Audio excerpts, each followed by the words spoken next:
GMNA uses artificial intelligence for generated speech, visuals, and production. AI-generated content may contain errors. Please verify important information before making decisions or taking action.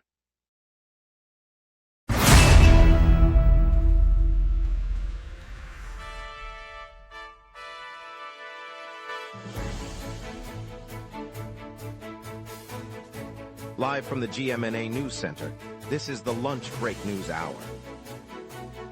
Good afternoon, Toronto. Our top story today, residents are cheering the new 2-block pedestrian zone on Church Street, while a heat wave raises concerns about opioid overdoses. Traffic's heavy around event venues, and the TD Festival of South Asia kicks off tonight. Over to you, Nathan. The 24th TD Festival of South Asia begins later this week at Harbourfront Centre, showcasing over 40 performances of music, dance, and culinary demonstrations from India, Pakistan, Bangladesh, and Sri Lanka. Admission is free for all ages, with scheduled family workshops on traditional crafts each afternoon, and the festival runs through next weekend, concluding on Sunday evening. More than 20 food vendors will offer regional specialties, and public transit routes along the Queen's Quay Boardwalk have added extra service for festival visitors. Lots to get to, let's begin, and thank you for joining us this afternoon on the lunch break today. Good morning, Toronto. City officials say the 2-block stretch of Church Street between Wellesley and Alexander has been closed to cars and cyclists for a 3-week test of a pedestrian-only zone.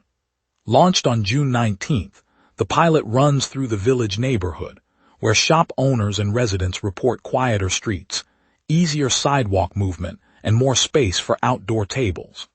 Local businesses note a boost in foot traffic as pedestrians linger to browse boutiques and cafes. Neighborhood groups praise the swift implementation, saying the temporary closure gives a clear picture of what a permanent pedestrian corridor could feel like. The city plans to monitor usage patterns and safety data before deciding on any longer-term changes. For now, the experiment continues, offering a calmer, walkable slice of downtown for anyone strolling the area. Visitors say the calm atmosphere adds a pleasant pause to their daily routine. Yesterday at Montreal's Bell Centre, the Dallas Wings handed the expansion Toronto Tempo a 108-95 loss, drawing a historic crowd of 20,996 fans, the biggest regular season attendance in WNBA history. Freshman phenom Paige Buchers led the Wings with a career-high 34 points, steering Dallas through a first half that built a double-digit edge. The Tempo, making their inaugural appearance, fought back in the third quarter but couldn't close the gap, finishing 15 points shy. Fans packed the arena from start to finish, underscoring growing interest in women's basketball across Canada. Dallas will travel to Chicago next week, while Toronto prepares for its next home debut back in Toronto later this month. The victory lifted Dallas to 12 wins on the season, keeping them near the Eastern Conference lead. Toronto, in its first season, now holds a win after a tough opening night and hopes to build on the Montreal response. Peel Public Health issued a public warning earlier today after a confirmed measles case was identified on 2 flights arriving at Pearson International Airport. Officials say the contagious virus can spread rapidly, and passengers who were on the affected flights are being advised to monitor for symptoms such as fever, rash, and cough. The health unit is urging anyone who traveled on either flight within the past 14 days to contact a health provider for assessment and possible vaccination. Peel Region health officers are coordinating with airport authorities to locate exposed individuals and to provide information kiosks in the terminal. The warning remains in effect as investigations continue, and the agency will update the public should additional exposure be confirmed. Travelers who received a measles vaccine within the past year are considered low risk, though officials advise confirming immunization status. An amendment to parking regulations on the short stub street beside Dufferin Grove Park has ignited a dispute over accessible permit spaces. A volunteer at the park told reporters the new rule, introduced early this morning, eliminates designated spots for drivers holding accessible permits, leaving them without nearby parking. City officials say the change was part of a broader effort to streamline street use, but critics argue the revision ignored the needs of permit holders. The controversy is now playing out at City Hall, where community members and disability advocates are demanding an immediate reversal. The amendment remains in effect while the city reviews the policy and considers possible adjustments. City transportation planners have indicated they will assess the impact of the amendment on accessibility compliance before the end of the month. Earlier today at Rogers Center, Blue Jays right-hander Dylan Cease flirted with history, falling just short of a no-hitter. After retiring the first 27 batters, a single in the ninth inning broke the bid and gave Toronto its second hit of the night.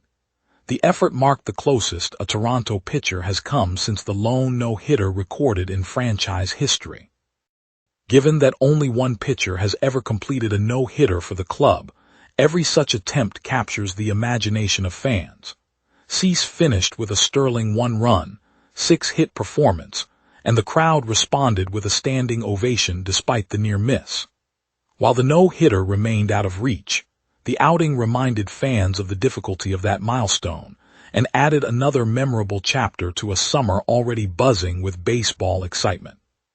We'll hear Ontario teachers debate AI in classrooms ahead of the fall term, a story you won't want to miss. We will be right back. Watch the local sunset tonight at 6 p.m. for all your local Montreal news. Welcome back, everyone. Let's dive into what matters. And now Nathan Cole will bring you the top local stories you need to know. Ontario teachers are gearing up for a contentious conversation as the new school year approaches.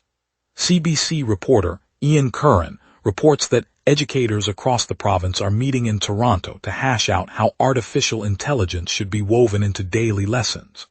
Some teachers see AI as a tool to personalize learning and free up time for deeper discussion, while others warn that reliance on algorithms could widen gaps and undermine critical thinking. The debate is set to intensify over the coming weeks, with school boards expected to draft guidelines before classes begin in the fall term. Parents and students may soon see new policies on chat-based tutors, plagiarism detectors, and data privacy. As the province seeks a balanced approach, the outcome will shape how technology supports, or complicates, classroom instruction for the coming academic year. The city released a report Friday warning that the province's plan to widen the runway at Billy Bishop Airport could jeopardize water quality in the inner harbor. Officials said the expansion, intended to accommodate larger jet aircraft, would alter the harbor's natural flow and cut the volume of water that flushes sewage and pollutants. Reduced flushing could affect recreational use, local fish and bird habitats, and even the safety of drinking water supplies for nearby residents. The airport sits on the Toronto Islands, and the provincial review of the project has drawn scrutiny from municipal engineers and environmental groups. City planners emphasized that any change to the harbor's hydrology would ripple through neighborhoods that rely on clean water for daily activities. The report called for a thorough assessment before any construction moves forward. Metrolink said the recent 6 FIFA World Cup match days in Toronto pushed average daily ridership on GO trains and the UP Express to roughly 30,000 passengers, a level that eclipsed the numbers recorded during the World Series. The spike reflects the influx of fans traveling to stadiums and surrounding venues, prompting a noticeable surge in demand for provincial transit services. Officials noted that the increased load was managed without major delays, thanks to extra train sets and additional staff on the busiest routes. While the World Cup draws visitors from across the globe, the higher patronage also benefited local commuters who found more frequent service options. The data underscores how major sporting events can temporarily reshape travel patterns across the greater Toronto area. Transit planners say the experience will inform scheduling strategies for future large-scale events in the region. Ontario shed 16,700 jobs in June, leaving the unemployment rate unchanged and still above the national average. Statistics Canada reported the loss after a period of gains earlier in the year, marking a reversal. The drop means fewer openings for Torontonians and surrounding areas where many commuters rely on steady employment. Economists note the labor market remains fragile, with the unemployment figure staying flat despite the cuts.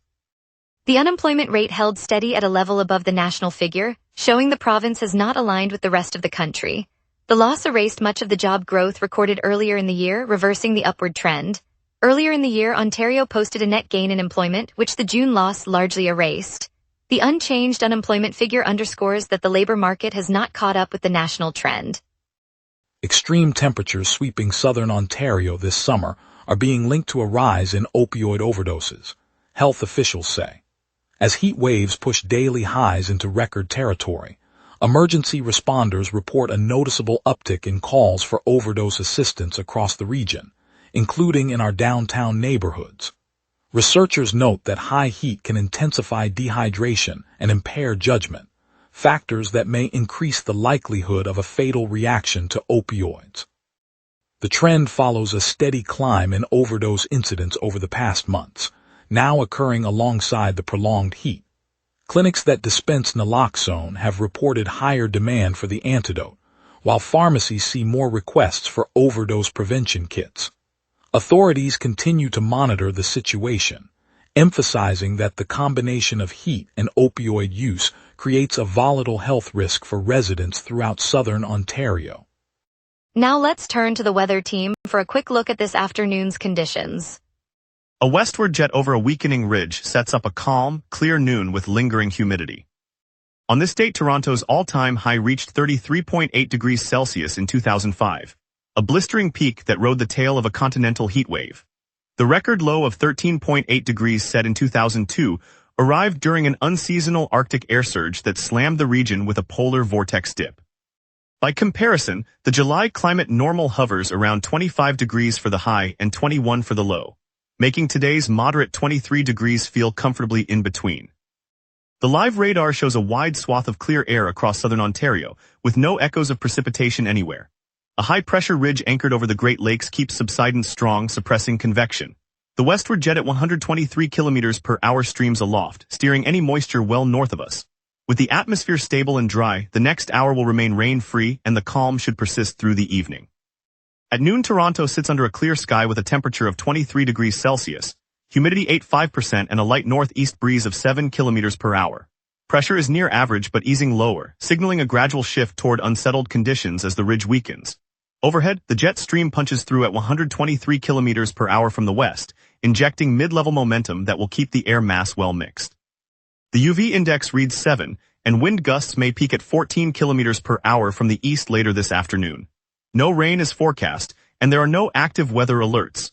Expect a gentle rise to 25 degrees by mid-afternoon before cooling to 25 degrees again under a mainly clear evening sky. Looking ahead, tomorrow remains sunny with a high of 24 degrees and a low of 17, keeping the clear sky pattern intact. Monday follows a similar clear trend but climbs to a high of 28 degrees while the low stays near 16 as the jet stream continues over a ridge. Tuesday brings a sharp jump to a high of 36 degrees and a low of 23, the hottest day of the stretch, driven by a deepening southerly flow that will lift temperatures. Wednesday, the ridge gives way to an overcast sky, high 31, low 22, as a cold front drifts eastward. Thursday returns to mainly clear conditions, holding a high of 31 and a low of 22 as high pressure rebuilds. The weekend promises a return to milder warmth and dry weather. And that's your weather.